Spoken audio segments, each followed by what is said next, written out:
Olá, nono ano, tudo bem com vocês? Essa é a nossa segunda aula sobre o processo de redemocratização do Brasil. Vamos lá?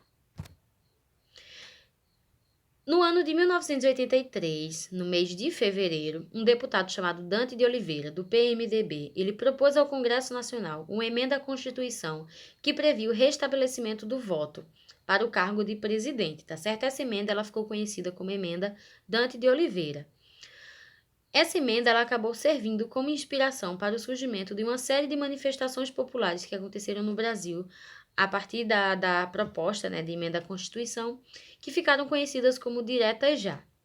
Essas manifestações elas aconteceram em diversas cidades brasileiras. Só na cidade de São Paulo ela reuniu milhares de pessoas, inclusive a foto do início do slide é de uma dessas manifestações. Então esses grupos, eles passaram a fazer pressão, a pressionar cada vez mais o governo federal para o retorno das eleições diretas para o cargo de presidente, tá certo? Então, mesmo com toda essa pressão, mesmo com todo esse apoio da população à emenda, ela acabou não sendo aprovada. Ela não foi aprovada por falta de 22 votos na Câmara dos Deputados. Então, devido a essa falta de votos, ela acabou sendo arquivada. Como nós falamos na nossa aula anterior, o último presidente militar, ele acabou autorizando, ele acabou deixando bem claro para a população que ele ia fazer uma reabertura política do Brasil, uma redemocratização do Brasil.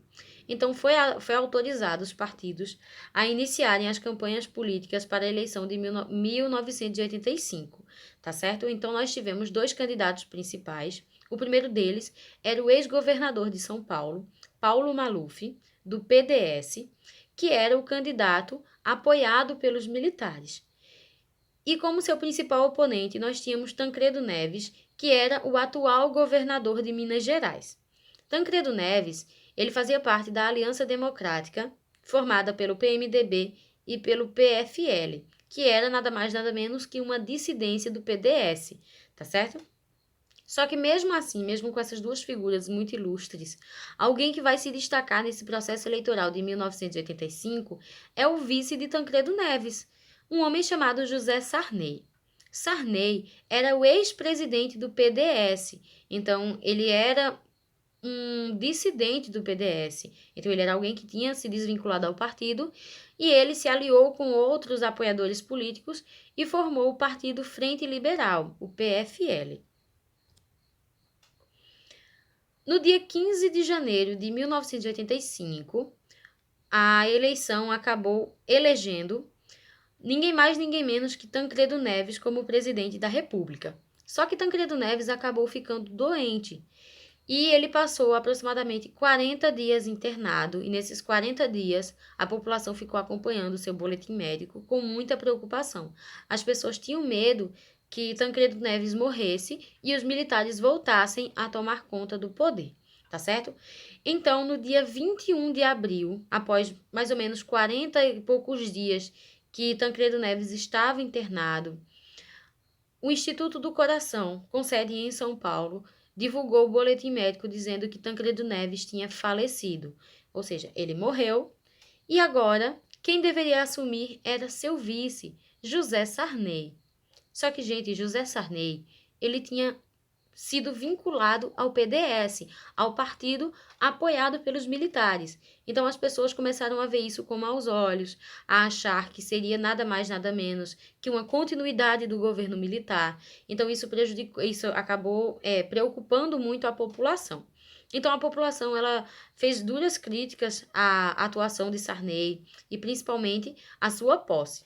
Eles utilizavam como slogans, dessas críticas as frases: o povo não esquece, Sarney é PDS. Ou então, Sarney não dá, direta já. Então, principalmente pelo fato de que Sarney tinha sido presidente do PDS, tá bom?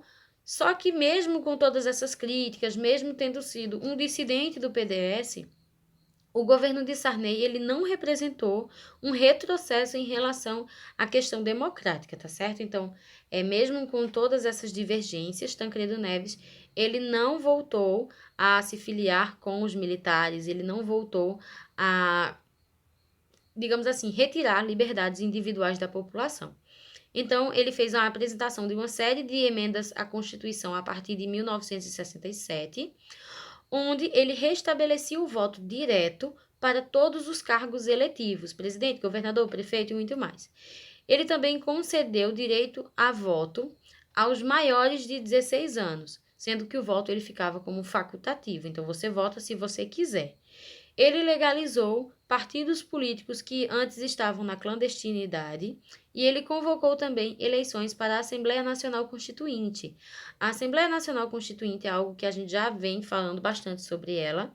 Nada mais, nada menos do que uma assembleia organizada para a formação de uma nova Constituição para o Brasil, tá certo? Inclusive, a Constituição que eles criaram é a Constituição que nós utilizamos ainda hoje, que é a Constituição de 1988, tá certo? Que é considerada Constituição Cidadã. Então, a Assembleia Constituinte, sempre que vocês ouvirem falar disso, a Assembleia Nacional Constituinte, ela é encarregada de criar uma nova Constituição, tá bom? Então, em novembro de 1986, foi escolhido, né, a equipe de deputados e senadores que ficariam responsáveis por criar essa nova Constituição para o Brasil. À população foi dado também o direito de participar de alguma forma dessa Constituição. Então, para isso, eles tinham que procurar algum órgão, um sindicato, uma organização religiosa ou alguma coisa do tipo, alguma organização desse tipo, para poder enviar suas propostas, e essas propostas, para poder serem aceitas, elas deveriam ter no mínimo 30 mil assinaturas, tá certo? Então, se você conseguisse, junto a um desses órgãos governamentais, essas 30 mil assinaturas, você conseguiria enviar a sua proposta para compor a nova Constituição. A nova Constituição, ela trazia alguns elementos muito importantes, como a legislação trabalhista, onde ficava definido a questão do seguro-desemprego para aqueles que fossem demitidos sem justa causa, ficava estabelecido que eles receberiam 40% do FGTS, também foi determinada a questão da licença maternidade, que foi estendida para 120 dias, a questão da jornada máxima de trabalho ficou estabelecida em 44 horas, o direito à greve, ele foi estendido a todas as categorias, então tudo isso ajudou muito nessa questão trabalhista. Nós também tivemos uma legislação eleitoral, onde todos os cargos do executivo passaram a ser eletivos, então as pessoas elas poderiam votar. A questão da idade para o voto foi concedido às pessoas a partir de 16 anos, de 16 a 18 anos, voto facultativo, maior de 18 anos, voto obrigatório, maiores de 70 anos, voto facultativo, tá certo? Além disso, foi criada também uma legislação específica para os povos indígenas. Foi estabelecido que agora eles teriam seus direitos reconhecidos, a questão de identidade cultural, religião, idioma, costumes, tudo isso passou a ser reconhecido e protegido pela Constituição. Outro fator também que foi muito importante para a questão dos indígenas foi o reconhecimento das terras indígenas. Passava agora para a mão da União a responsabilidade de demarcar, fiscalizar e proteger as terras indígenas, tá certo? Por isso que foram criadas as reservas indígenas, os territórios indígenas agora protegidos, tá bom? Então isso vai ser muito importante para a questão social indígena. Já na questão econômica, nós tínhamos no Brasil ainda, nessa época, uma acentuada crise econômica, né, em decorrência, né, como uma decorrência direta, um resultado direto do milagre econômico do governo Médici. Então, nós tivemos essa crise se arrastando no Brasil. Então, para tentar conter os altos índices de inflação, o governo Sarney lançou o Plano Cruzado, que deveria substituir a moeda vigente, que era o cruzeiro, e ele também anunciou um pacote de medidas para tentar barrar a crise e o crescimento da inflação. Então, ele instituía o congelamento de preços por tempo indeterminado, ou seja, não existiria mais a oscilação de preços que tinha antes. Só que isso vai gerar um problema, tá, gente? Por quê? Muitos comerciantes vão tentar forçar a barra em relação a essa questão dos preços. Então, já que eles não poderiam aumentar os preços, muitos donos de supermercado vão fazer uma espécie de racionamento, uma espécie de... eu não sei a palavra exata, mas tipo, eles não vão colocar os produtos na prateleira. Os supermercados ficavam absolutamente vazios ou com pouquíssimos produtos, justamente para que quando as pessoas fossem procurar esses produtos, o comerciante ele dissesse, olha, quer, então vai ser tal preço. Então, os comerciantes eles colocavam o preço que eles queriam, tá certo? Então, esse congelamento de preços não ajudou muito. Sarney convocou também toda a população a fiscalizarem essa questão dos preços.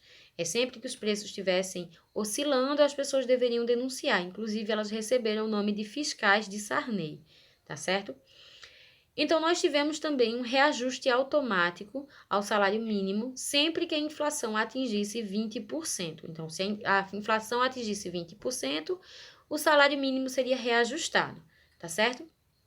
Só que isso daí acabou gerando o chamado gatilho salarial, né? Sempre que a inflação chegava a 20%, o salário era reajustado, tá bom? Então, esse gatilho salarial, ele ficava oscilando muito em relação à questão da inflação.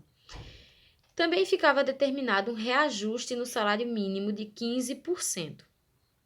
Só que, gente, esse plano, o plano cruzado, ele acabou sendo um verdadeiro fracasso, tá certo? Por quê? O congelamento dos preços não ajudou, essa questão do salário acabou desvalorizando muito, então cada vez que a inflação crescia, o salário desvalorizava. Então isso acabou gerando ainda mais inflação e ainda mais crise para o país.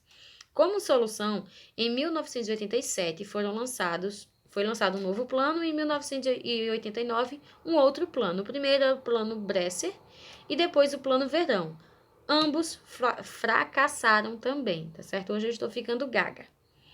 Então, nós tivemos um crescimento da inflação muito forte. E com isso, a imagem de Sarney ela acabou ficando muito danificada. Acredita-se que no final do seu governo ele estava com a rejeição acima de 60%, tá certo? O que dava um novo ânimo às pessoas eram as eleições de 1989, onde as pessoas poderiam escolher o próximo presidente novamente, tá certo? Agora nós vamos falar um pouquinho sobre o saldo da ditadura. Mais precisamente, em novembro de 2011, foi lançado um projeto que foi aprovado em maio de 2012, chamado Comissão Nacional da Verdade, Institutos da Tortura. Essa Comissão Nacional da Verdade, ela trazia, né, como figura central a ex-presidente Dilma Rousseff, que inclusive ela era uma das vítimas do regime militar, né, ela acabou sofrendo perseguição, foi presa, torturada e tudo mais. Então, ela foi o grande símbolo da Comissão Nacional da Verdade. O objetivo dessa comissão era justamente investigar e esclarecer crimes graves de violação aos direitos humanos ocorridos entre 18 de setembro de 1946 e 5 de outubro de 1988. Ô, professora, mas o regime militar não foi a partir de 1964? Sim, mas a perseguição, a repressão a opositores políticos começou bem antes, tá certo? Desde 1946, que nós já tínhamos essa questão da perseguição, e ela vai até 88, quando finalmente a Constituição de 88 foi criada, tá certo? Foi posta em prática. Então, entre 46 e 88, todos os crimes políticos, tudo aquilo que estava relacionado à perseguição política, tortura, desaparecimento, sequestro, tudo isso passou a ser investigado pela Comissão Nacional da Verdade. Então, as principais instituições que atuaram como instrumentos da tortura, aqui eu listo algumas delas, né? Essas instituições, elas eram instituições públicas, chefiadas por militares que serviam como agentes de controle e repressão social por meio do controle de informações e contra-informações. Então, através da autoridade, através do controle desses órgãos, os militares eles tinham acesso a várias esferas sociais, tá certo? Entre os principais órgãos, a gente já falou sobre alguns na aula anterior, nós temos órgãos como o DOPS, CNMAR, SNI, CIE, CISA, o DOI-CODE, o ESNE e vários outros, tá certo? Então, todos esses órgãos públicos, eles foram utilizados como instrumentos de repressão, de tortura e também como legitimadores dessas ações, tá certo? Então, as torturas elas aconteceram justamente porque tinha esses órgãos públicos que davam respaldo para que elas acontecessem. No relatório final da Comissão da Verdade, ficou determinado através da análise de documentos, várias evidências, através de depoimentos tanto de vítimas de tortura, de perseguição, quanto de acusados, ficou determinado que é possível perceber que a disseminação da tortura pelos órgãos de informação e controle é uma das características mais marcantes do regime militar no Brasil. Um exemplo, né, de pessoa que acabou sendo condenada pelo tribunal é justamente ninguém mais, ninguém menos que Carlos Alberto Brilhante Ustra, tá bom? Ele, inclusive, é acusado de ter sido torturador de Dilma. Então, nós temos muitos desaparecidos ainda, nós temos muitas pessoas, ainda temos muitas pessoas que não foram condenadas, outras que acabaram falecendo antes de serem condenadas, muitas vítimas que não puderam se defender. A questão do regime militar é algo que jamais deve ser esquecido, tá certo, gente? Se vocês tiverem alguma dúvida, se vocês tiverem algum questionamento, professora, eu não entendi tal parte, por favor, entre em contato comigo, tá certo? Gente, fiquem com Deus. Um forte abraço, tá bom? Qualquer coisa é só entrar em contato comigo. Tchau, tchau, meus amores.